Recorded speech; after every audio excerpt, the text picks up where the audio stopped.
Risks are all around us, and while we can't eliminate them, we can learn to understand and manage them.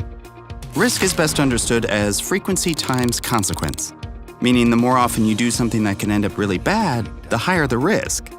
Managing risk is all about understanding threats. Take driving in bad weather. The more often you drive while ignoring bad weather, the higher your risk. Now multiply the number of times you drive by the consequences.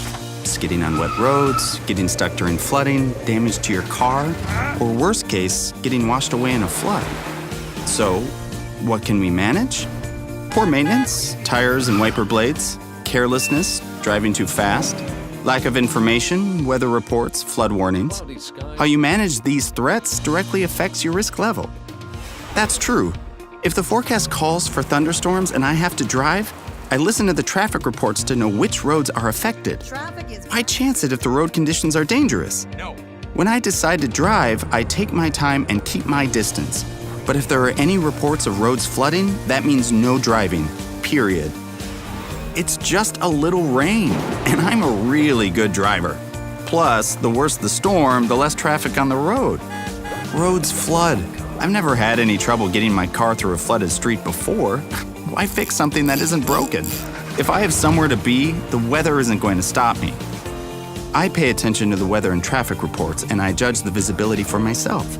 I know I need to drive carefully and always be prepared to turn around or pull over if the road conditions get really bad.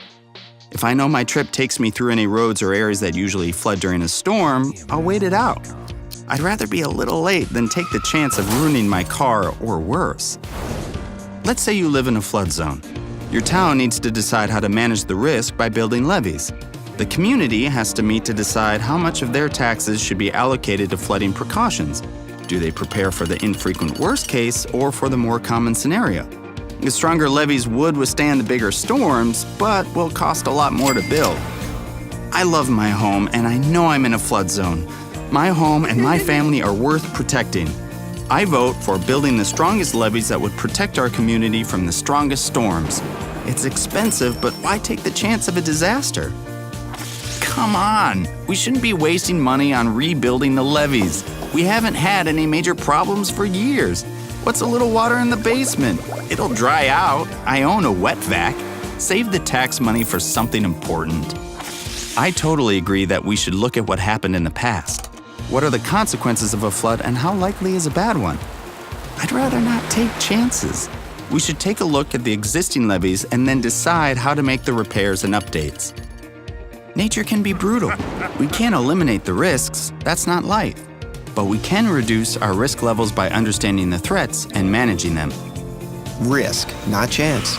This message is brought to you by the United Engineering Foundation and these contributing partners.